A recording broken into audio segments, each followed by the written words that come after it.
sorry. Well, no one saw it though, so you're good. Are we live? We are now. I gotta say this before we get really started. I was just saying to my colleagues here that I wish that I had more robust draft intel, thoughts, opinions to share.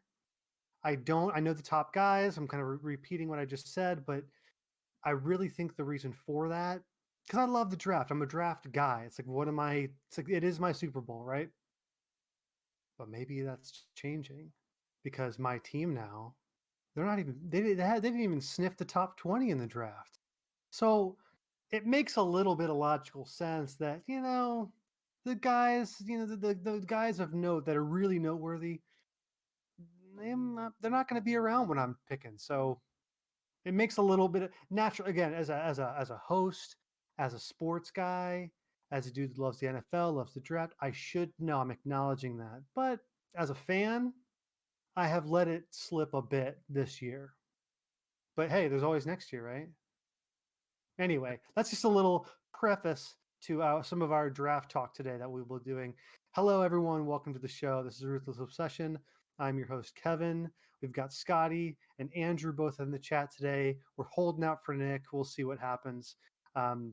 We're actually starting a bit early than we originally intended to. But today, we're going to be talking NFL draft. I also a little NHL standings. I just wanted to touch on that. We got to give the NHL some love. But then also another big NFL announcement that we'll get into. So a lot of NFL stuff today. We can get into some baseball talk if we want to. There's a little bit of, early season drama going on between some of the clubs. I don't know. We can get into that if we're interested in it, but we'll just kind of see how it goes. But it's draft week. Are you guys as excited as I am? Obviously, I'm excited about it. I felt the need to really push an episode today because it's draft week. Scotty, how do you feel?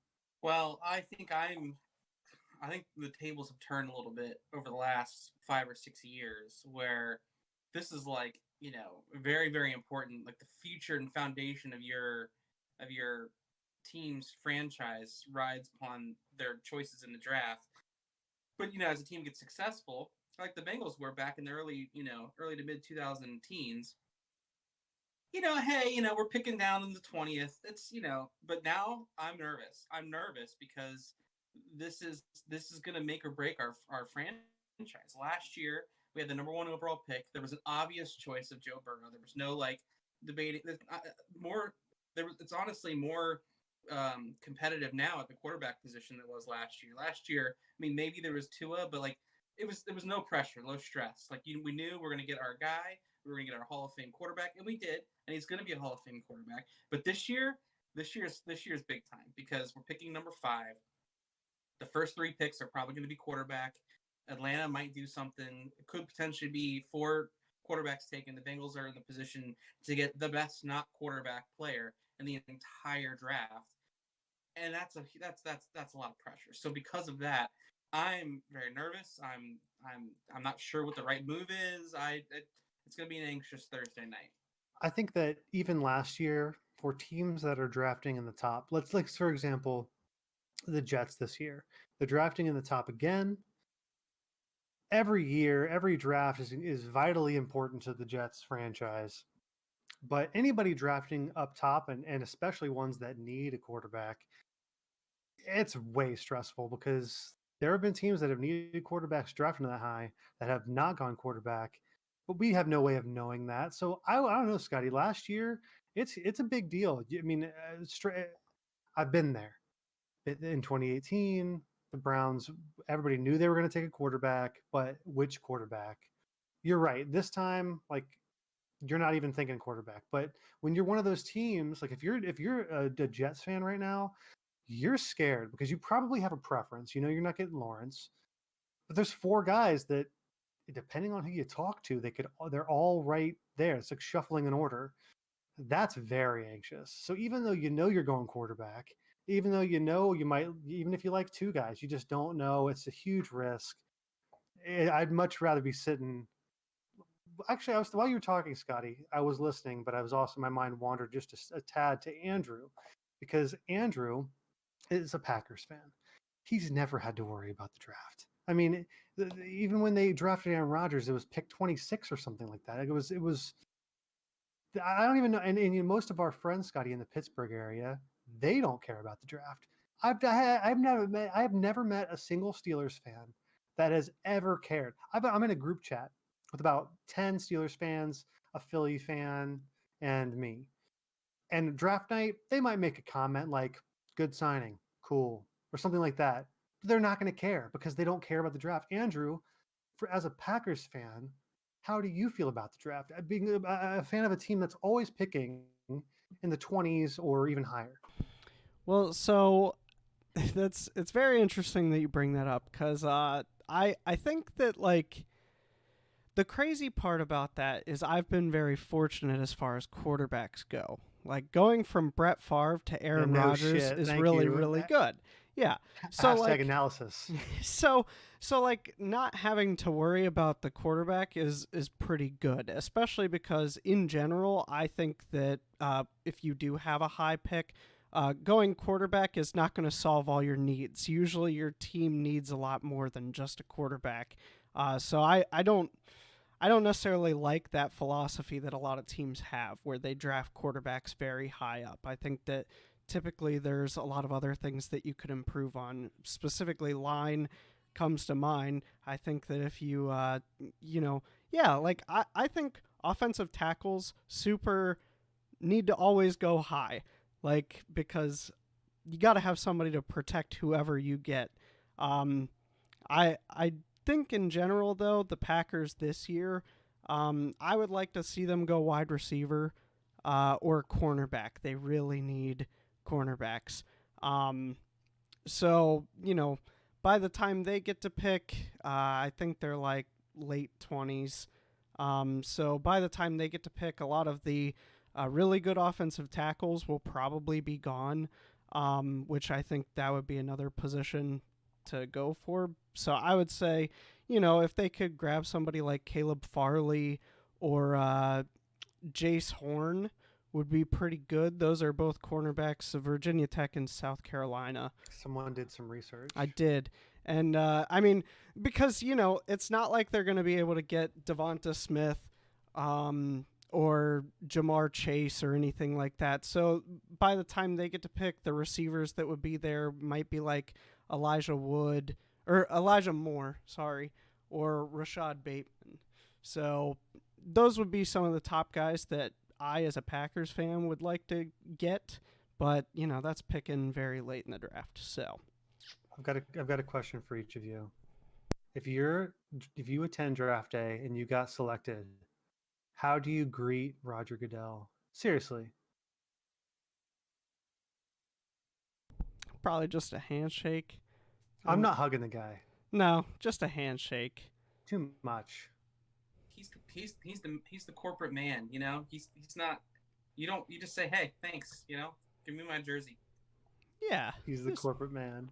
Nice handshake, and then get your jersey and go. I love the draft so much. It's just it's the eternal feeling of hope.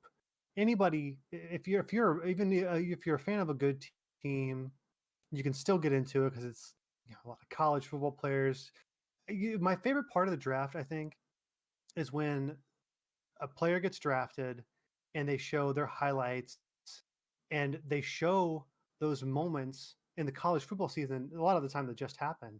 And you remember that moment. And you're like, oh my gosh, that's the guy who did that. I totally remember that. Like, that's so cool. So for someone who's like a casual, I would say I'm a casual college football fan. It just kicks up a lot of those awesome memories and it makes it fun to watch. I get a direct association with, okay, this guy's now on the Panthers or this, that is the coolest part to me, aside from just the general fanfare and celebration of it all. It's I don't know.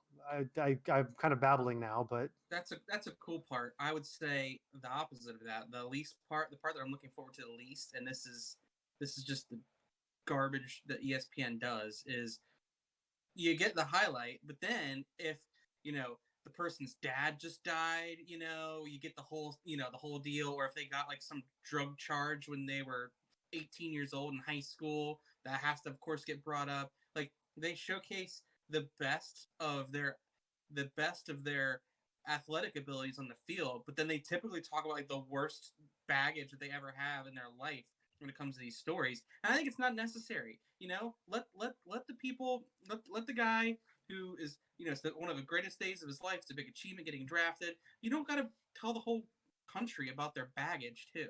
Scotty, you need a little bit of storytelling flair. They need to humanize some of these players, because otherwise it's just like you're sending them into the media meat grinder just to be like, oh, the guy doesn't the guy didn't have any stats, the guy's garbage. Well, actually, the dude has like set up like 20 homeless shelters in his city. The dude's a really good he's already done so much. His mother died from cancer. He's dedicated his whole professional career to that and getting back to that's cool stuff. It's dark and stuff, and it's ESPN and this media whatever trying to add a little bit more to it. It's not just stick to football or anything like that. I get that. If it was all positive, you're rambling, so I had to cut you off. If it was all positive, if it's all positive, I'm all on board. I want to hear about this stuff. But if it's just cut it with the negative crap. I don't want to hear about it. I don't want to hear about the bad things that they've done or whatever. I'm not rambling. I'm educating you. Okay. You don't need to educate me. It sounds like I do. No, I know everything there is to know about this stuff. Oh my god, you're no fun. That's what you are. You're a grump. I think I have a lot of fun. I'm glad you think so. You and your wife. That's just about it. What's your? Let me go around the horn here. What's your biggest draft tragedy? Your least favorite moment, and not the humanizing stories about players that lose parents and stuff, Scotty. Like my actually own personal, well, yeah, I mean, yeah, sure. The worst draft tragedy in my mind was, I don't know, it was probably 4 or 5 years ago now. It was when the Bengals drafted in the first round, picked number 9 overall, John Ross III. Okay, the Bengals were in an integral transitional point where they could have still like held on to their prestige and been all right, been a competitive force in the AFC North, and they decided to choose like the 4th quarterback in the first 9 picks, or fourth wide receiver in the first 9 picks, because he ran a fast 40, and that was it was stupid. I knew it was dumb at the time. I was so upset.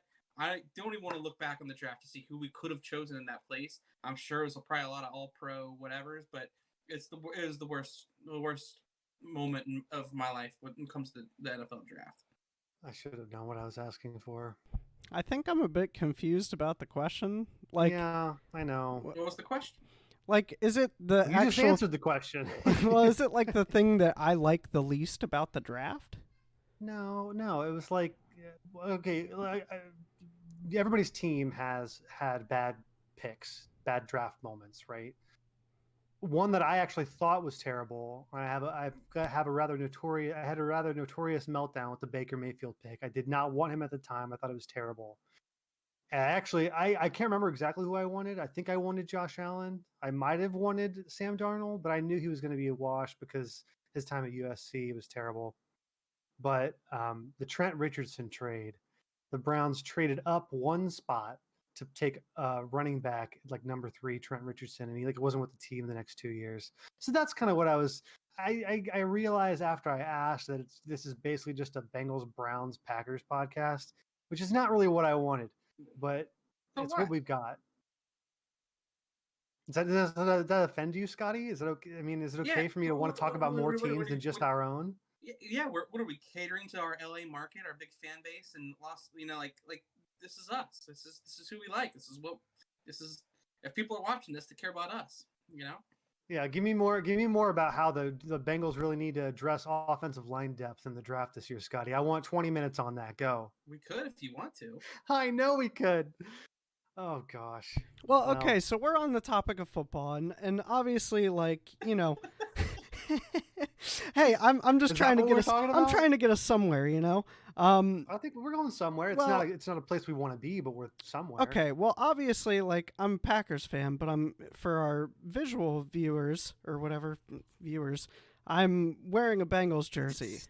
Okay, And I am on purpose right now because I want to talk more about my favorite player of all time. Okay? I want to talk about Terrell Owens. Okay? Yes, you laugh it up, but T.O. is the greatest player of all time, in my opinion, my humble opinion. He's my favorite. I love everything about him. And one thing specifically why I'm wearing this jersey is because T.O.'s done something relatively new. He's started making wine. And so here on the podcast, I decided, hey, we're talking draft, we're talking football. I'm going to drink for the first time some Terrell Owens 81 wine. Let's go. Oh my gosh. Let's go. Oh my gosh. Are you kidding me? I'm Tell me not everything kidding. about this wine. So just to make things clear, you took the general topic, you expanded it out from the draft. Hey, this we're talking football, X's and O's. Let's get a little TO plug in here. So are we officially plugging TO's 81 wine brand? 81vino.com. You can go there. It's like 30 to 40 bucks for a bottle. You can also get an autographed one for 135 or something like that. It's great. But it's a Cabernet Sauvignon. He's only got this one type so far. I have yet to try it. So this is going to be the, my review here. Pitter patter, let's get after it, buddy. Yeah, pitter patter. While he's doing it, I can't share my screen or anything, but this website, I just popped on the website. He's got some cool pictures. He looks pretty fly, man. He looks like he's really enjoying himself. Well, what did you expect? I mean, he is a Hall of Famer. Andrew, I mean, I'm not going to tell you how to drink, but if you don't finish the bottle tonight, you could have some on draft night. Can you tie it back to the draft? Is there anything TO draft related? Is it just, I mean, it's not necessarily TO draft related, but this is also like, I want a receiver this year, so I'm really hoping the Packers go for a receiver, and may he be the next TO. Amen. Right on. How's it taste? Well, it's really good. Yeah. What notes are hitting you? I'm not like really good at that kind of stuff. You are now. I am now, apparently. You are. Oh well, dang. Describe it in 3 words. I did not know we were going down this path, but describe the wine in 3 words. I would say some plum, some grape, and success. 3 words. I wanted you to go Niners, Dallas, and Philly. Okay. Well, Andrew, as you enjoy that, I'm happy. I'm very happy for you. May the vino bring you all of the luck and TO-ness that you can possibly fathom.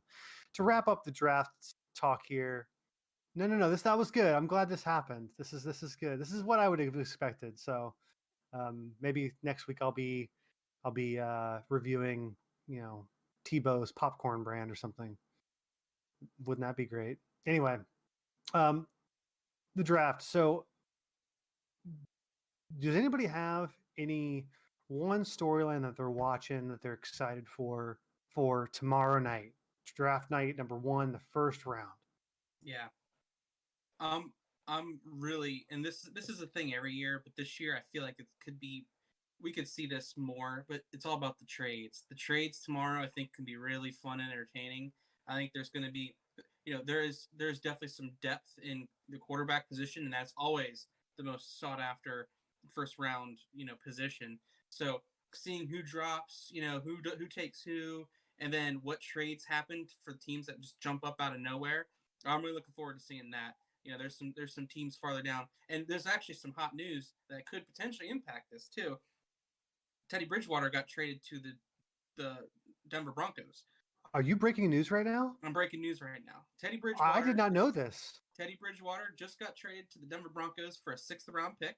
Are you reading the internet wrong? No. What in the world? That's right. Tell me more. Keep going. I have to look this up and verify. You can verify. It's quite all right. First 6th round pick in this year's draft. I don't think that will now preclude the Broncos from, drafting a quarterback at the number 9 position. I think though that they probably won't reach for anyone, and that's just an interesting dynamic. So that's just one thing that just occurred today that is, will have a ripple effect tomorrow. So I can't wait to see, what other trades happen, what other jockeying for positions, and teams reaching for the player that they really like. I think it's going to be really intriguing. You're reading the internet wrong, Scotty. That didn't happen. It did happen. Yeah, it happened 3 hours ago. Wow. Yeah. Well, wow, we've officially got an NFL insider here. Breaking the news. Scoops Scotty Scoops. So if the Panthers then go with Justin Fields at number 8. They got Darnold, man. They don't need him. They traded for Darnold. I don't know. They're going to probably draft someone else, I think. That was my biggest story to watch, is how far will Justin Fields fall? I think it's a travesty that he's even going to fall past number 2. But that just means he's going to land with a decent team. Like, I mean, I don't want him to go to the Panthers, but fine. I mean, I'd rather him go to the Panthers than the Jets.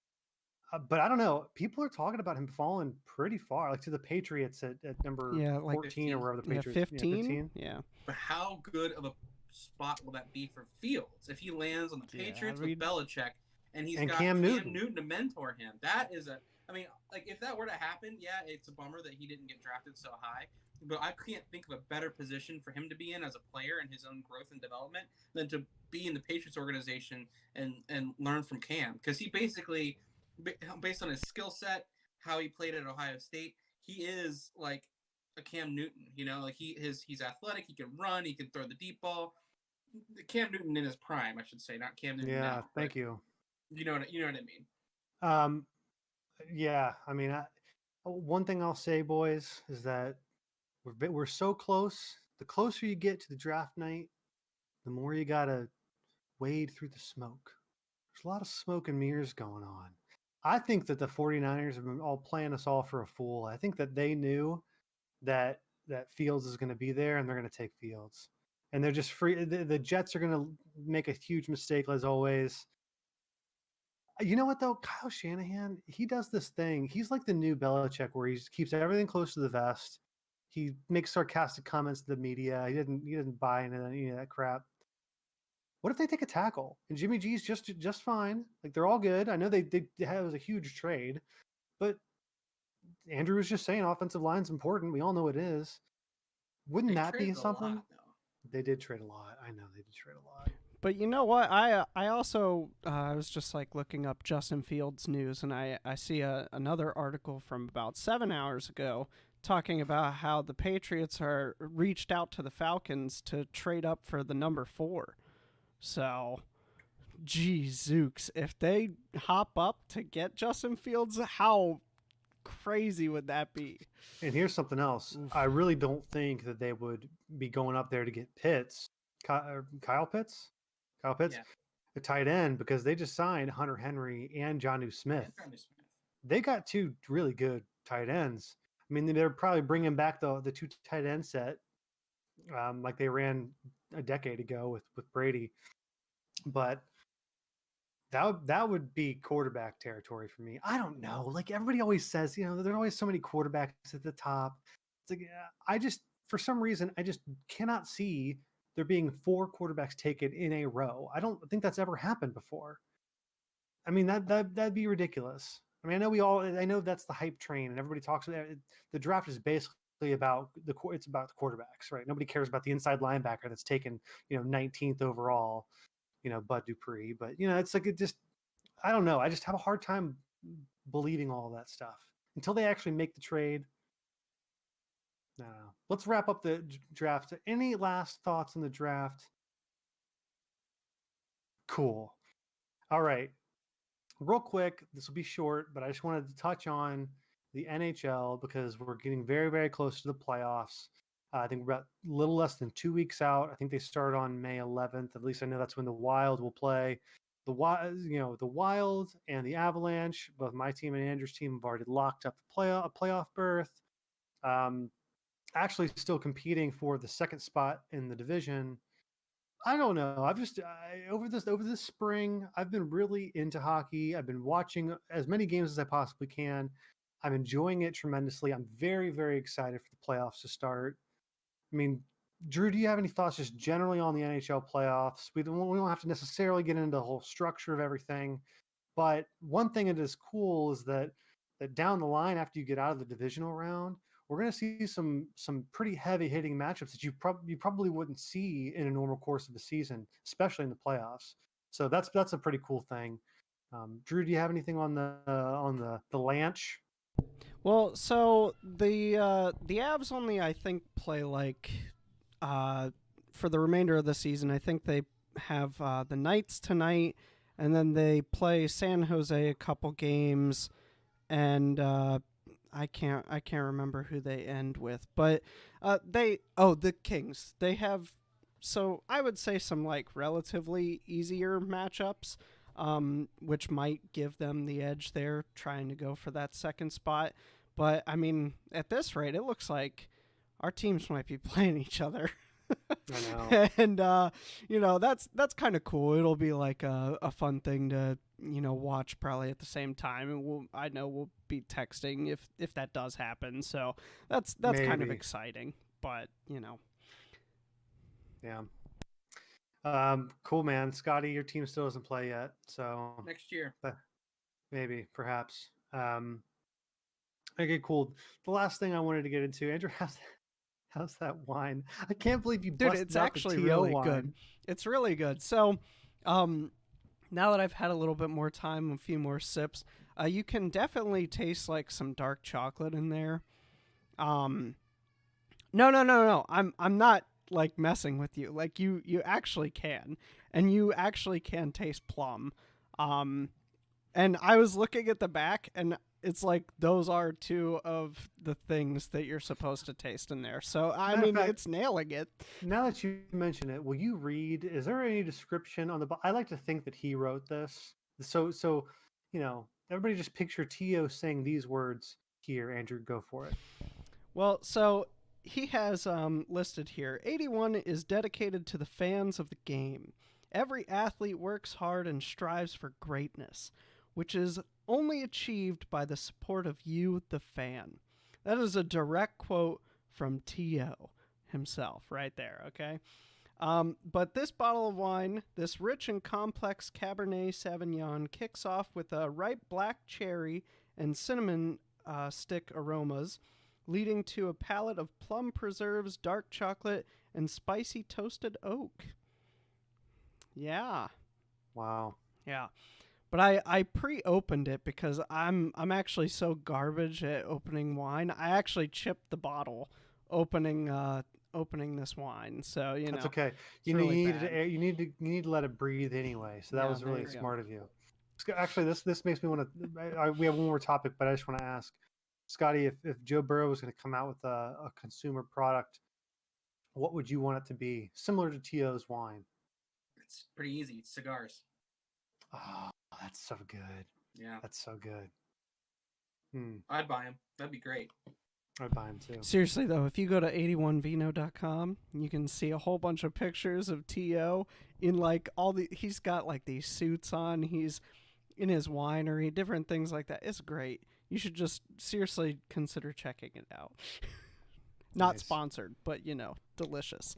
Not yet. Terrell has the unique opportunity of becoming our first official sponsor. We should probably pitch him. Last topic, and it's one that people might have seen headlines for.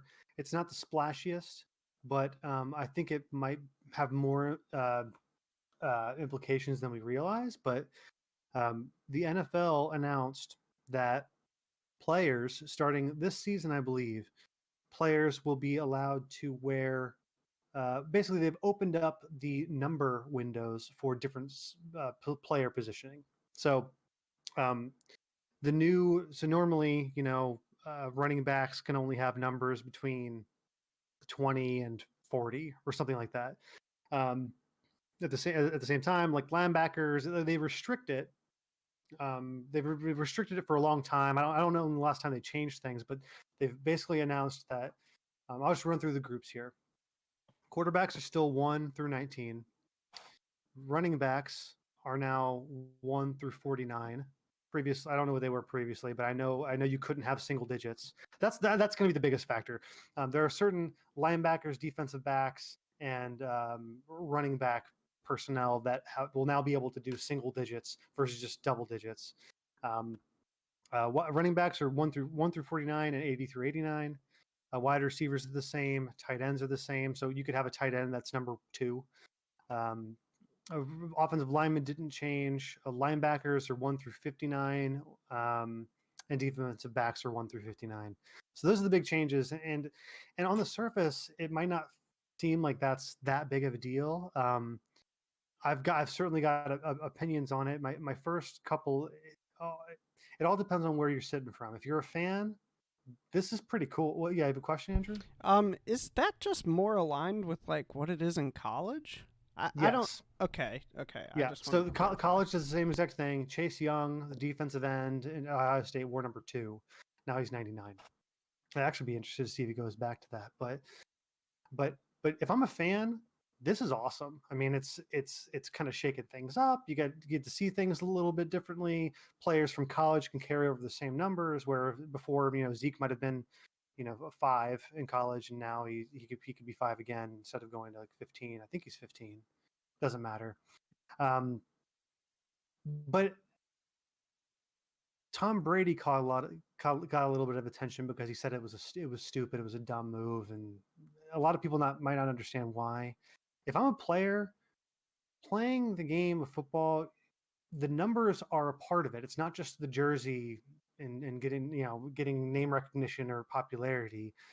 If you're a quarterback, you're calling out numbers. And if you're a player you have blocking assignments. You follow. You don't know everybody on the field. You don't know exactly what they're all wearing a uniform, right?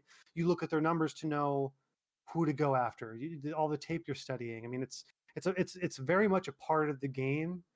And while it's going to be maybe an inconvenience for this next season and maybe into the following one, players will adjust to it. But it does disrupt the game a little bit. And if you're talking specifically about the quarterback position, you're making reads, you're seeing players on the field. It changes things. Where I'm sure a guy like Tom Brady, who has obviously had a lot of success doing the same thing for a long time, probably wouldn't want this kind of a change. But the NFL wants to make money, and they're going to make a ton of money with jersey sales off of this. So I just kind of threw everything out at you. Do you have any other thoughts? Am I wrong? Am I right? I think Tom Brady is he can retire if he doesn't like it. I mean, he's found a way to kind of cheat and do his thing, and now this is gonna totally if this totally messes up Tom Brady's strategy and on-game ability, then that really takes away from his legacy that he's built. If something is it's now the linebacker is 20 instead of 50, and now all of a sudden I don't know how to call audibles. Like that's BS. And if that really does impact him that much, then he's not as good as we all thought he was. That might be true, but it's a change that they made for no reason other than a financial bump.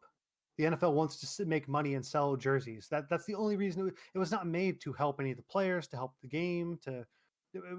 It's purely a money grab. Well, I think in his like tweets or Instagram posts, whatever, he kind of summed it up by saying like, why have any restrictions on numbers at all if you're gonna like let anybody be whatever number they want, if you're just gonna make it meaningless, like that's kind of true. You're trying to do right now. So to that regard, I think that like what Kevin was saying about him having a strategy, or I'm sure it's not just Tom Brady. I'm sure it's everybody has a strategy devised around like, calling audibles and things like that deal with these number schemes. I mean, like it does kind of take something away from that part of the game if you have to sit there and recode everything. Right. I mean, you're exactly right. In baseball, like if you catch somebody trying to steal your signs, what do? You change your signs, right?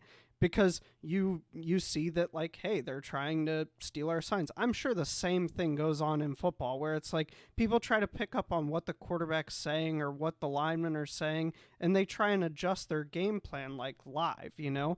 So I feel like it could be interesting, and it might shake things up. You might see, hey, who knows, they might screw up some plays because they are used to the old system and audible wrong or something like that, you know? I mean, who knows?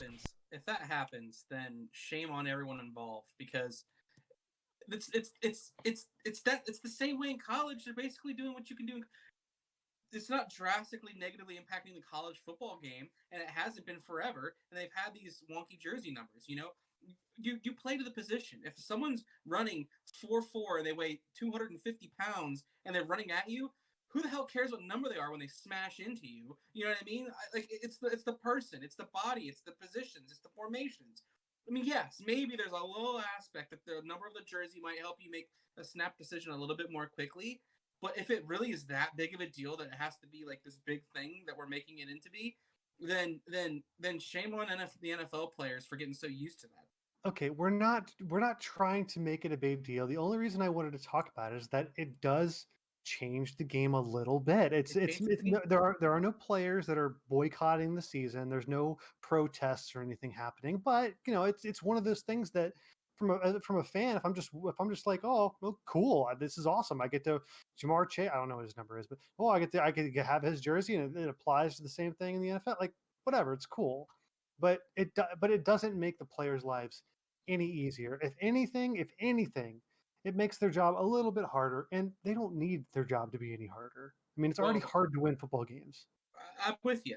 What I think is most interesting about this whole story, because it is a story and it has been a thing, it's been talked about, is that like players that have really popular jerseys today, they can't change their numbers because they'll have to pay the NFL all the money in the pre-printed jerseys, so they can't change until next year. So most of these big players that have big jersey sales, they're able to change their jersey, but they can't do it unless they pay the NFL like millions of dollars. I think Dalvin Cook wanted to change from his 33 to like number 4, whatever he was in college, and they wouldn't let him do it this year unless he paid the NFL $1.5 million because there's already pre-printed jerseys, which that to is me is a little insane. insane. Also, I hope he doesn't change his jersey because I have a 33 Dalvin Cook jersey. I don't want to buy another one. I don't want to do that. I don't want to be wearing this old jersey either. So from that perspective, do players get a kickback from their jersey sales? I'm assuming, right? Yeah. Oh yeah. So like, I'm not sure if every single one does, but you can build that into your contract. So like, sure. if you have that in your contract, what if you just change your number every year? So that people have to buy your jersey. There wouldn't be a ton of brand recognition, or you like that continuity. A lot of players, they'll set up foundations that are like the 16 foundation 16 or something like that. So like, a lot of people wouldn't want to change it, but theoretically, but you have to do it on a timeline. It was really weird, and they talked about how Chad Johnson, when he legally changed his name to Chad Ochocinco, couldn't change his jersey to say Chad Ochocinco, even though that was his legal name, because there was already that pre-printed stuff, and based on his contract, he'd have to pay the NFL millions of dollars to switch his jersey just to add his actual name on the back. This is wild stuff. That's still like the greatest thing of all time. I'm so glad that players like that exist. Like players like T.O. and Ochocinco exist. They make the game for me, honestly. You know what? You can't, Andrew, I'm going to remember you saying that. I don't think you've ever shit on OBJ, but people give shit. No, OBJ I love him. all kinds of shit. No, Scotty, I think you're one of them. Yeah, but he is. But it's mostly receivers, which is why I like it, because like receivers end up having like all this charisma and all this like, they have like a lot of the best celebrations, and they think about this. They have the time to sit down and think about these things. They're like, oh man, when I get into the end zone, I want at least 5 of you to come up and stand behind me. I'm going to jump up so that you guys can all catch me and hold me like a bass, like you just caught some huge marlin or some fish, and I want somebody else to come slide up and take a picture of me as I'm sitting there like, with the ball in my helmet like it's the hook or the lure or whatever. I love that exists. It's the best part about football. That fanfare, that type of stuff, that You know, that you can make the argument that that is what draws a lot of people like Andrew to the NFL and other sports, aka baseball, who absolutely shun players from doing things like that. It I would really be pumped, and I think a big thing that would bring more people to baseball games and enjoy the sport more is if you added in some of that flair and fanfare. You know, if you brought like if a closer, like closers have cool music when they come in, but if closers No had one sees fireworks, it. No one sees that. No Yeah, one it sees it. sucks. but that's Ugh. like the most that you even get. But then like players will get other players on the same team will get mad at you for flipping your bat when you hit a home run. Like you're supposed to just be chill, and that to me is a big. It's a detriment to the baseball Dude, sport. that's why I Sorry, love switch guys like topics, Tatis, is because they're bringing that. I love these younger guys that are bringing those celebrations to baseball and making it fun for the fans. I made it a point to send Kevin like 2 things last night from Asuna Jr. I mean, dude's out there, he has this bomb and he just does like this quick little celebration, but it was so clean that they made a point to tweet about it on like Cut 4. So it's like, yeah, take that and hype it up so that like these younger players are getting their spotlight, they're getting their time to shine. It's going to draw fans in. I love the charismatic players. We should have a whole episode just on things that we should change to baseball. And I have a feeling that I'm gonna have a lot more changes than you guys might, but that's definitely one of them. There needs to be more diva wide receivers, and we shouldn't shame them either, because we need those people. We do. Those players are important. Because John. Andrew just bought a $40 bottle of wine, not being a wine drinker, just because it came from one player that he liked over a decade You're ago. damn straight. I love me some me. Gone are the days of Chase Utley and the strong silent type that just runs it out to first base and shows no emotions. Those players aren't. That's not true, Scotty. There will always be because here's the thing: you're not just going to change everybody's personality. There's always going to be those guys and the flashy guys, but you need a combination of the two to have a good, well-rounded a team character. That's the best. I love sports. I love athletes. It's all good. I want to put a cap on this segment, this episode. I want to ask. I'm springing it on you. We're talking about jerseys. Do you guys have a player that if you could change their jersey number, who would it be and what would you change it to? It's tough. Wait, specifically football? Yes. Okay. No. I don't care. I don't really care. It's been a long day. Do whatever you want. That one's tough. I'd have to think about that one. I would change JJ Watt's number to 0 because he sucks. I'm just kidding. Anybody that has the number 0 would be pretty cool. Which, by the way, nobody's allowed to have the number 0. Which, if you're gonna already just say Andrew's point, like if you're gonna, I would prefer that there be no rules. A lineman can be number 3. Yeah, like, that's exactly what Tom Brady said. Just make there no rules.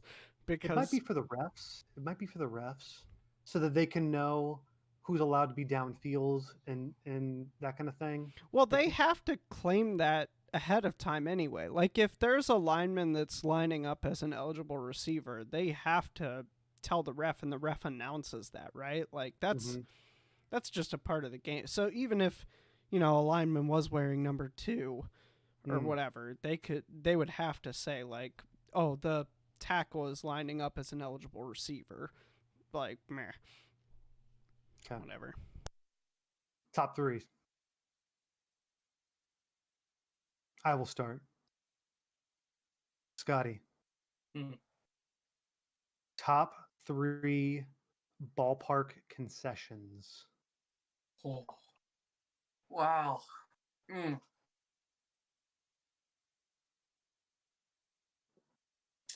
That's tough. Okay.